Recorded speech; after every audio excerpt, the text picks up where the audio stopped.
I have read good manga before. I have read bad manga before. I have read a lot of mid manga before. Mid means average, and believe it or not, most manga fall into this category. I've read a lot of manga in general, an amount most people will never reach, so when I read something that leaves so deep an impression upon me that I absolutely must talk about it, know that it is special. Juujika no Rokunin is special. Special does not always mean good. In fact, I'd argue that it more often than not is a bad thing.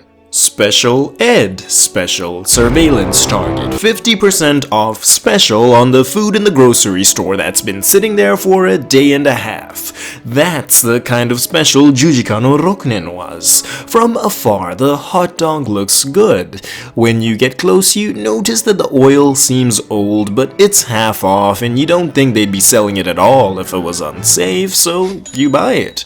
You start eating it. The bun's kinda stale, and after the first bite you catch a whiff of that old meat smell, but the children in Africa are starving, so you commit. You eat the whole thing. Only after one sleepless night ruined, facing the consequences of your actions, do you realize the error of your ways. You should not have eaten the whole thing. Fuck them kids.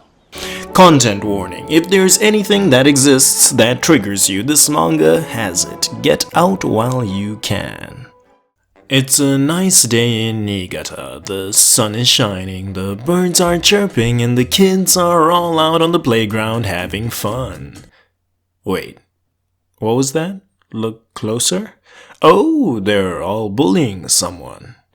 Well, it's just a little roughhousing? Okay, they're being pretty mean, but kids will be kids. What can you do? Whoa, that escalated quickly. Meet test subject A, legal identifier Uruma Shun. He is the victim of today, yesterday, and tomorrow's bullying. This is his life, these are his assailants, and this is their ringleader. You see, this little demon has many demons. Allow me to walk you through the standard experience he provides for test subject A. After school, begin with some recreational time. Fun in the sun, demonstrating martial arts techniques from the dojo until the silly goose soils himself and is too nasty to touch, so he's dismissed. Allow him to make his way home with a brief pit stop in the river where he gets to meet a cute kitten to cheer him up. His parents wouldn't accept a pet, so he sets up a cozy spot for it under the bridge. He then rushes home all washed up so his lovely family doesn't need to worry about such a big boy having an accident, and tells his adorable little brother all about the kitty as a surprise. Of course, for test subject A's well-being, he needs to be surveilled, so upon discovering that he's been a naughty boy disobeying his parents, the gang sets the poor animal free in the wild where it belongs, and lets him know, only for him to rush in there and try bring it back into captivity. Fortunately, he learns a lesson about the law of the wild when he finds its half-eaten corpse before. Shun goes through a lot, all the time. Why? As part of Shigoku Kyo's experiment, of course. It's only natural for a test subject. He wants to make Shun commit unalive. He torments and tortures him constantly because he wants to drive him over the edge. He wants to be the first person to kill somebody without reason. Perfect family, perfect life, no grudges. For that simple reason, this 5th grader tries to ruin his life, and when that doesn't work, he kills his whole family. Yes, you heard me right. He pushes his friend off a cliff into the path of his family's car to cause an accident. The parents are out immediately and he proceeds to bludgeon the little brother with a rock before setting the car ablaze. Is that finally enough to push Shun over the edge? No. He chooses to go live with his grandfather to steal his gun and get revenge. He's caught and stopped by the former World War II Special Forces veteran who won't let him do it. Until he's ready. That's all just chapter 1 of over 100 chapters, and I'll be honest, to this point, though I thought it was a bit extreme and my suspension of disbelief was being tested, I thought it had the potential to be really good. I should have let the children starve. Time skip. Fast forward to the start of high school and the training arc is over. What follows, the next 100+ chapters, cannot be shown on YouTube. Revenge Season features 15-year-old drug cartel dons, 15-year-old super cult leaders, 15-year-old repeat perpetrators of gruesome acts of involuntary pillow fights, if you will. Forgive my hesitation to get demonetized again. A 15-year-old head of a forced pillow fight for money ring. A 15-year-old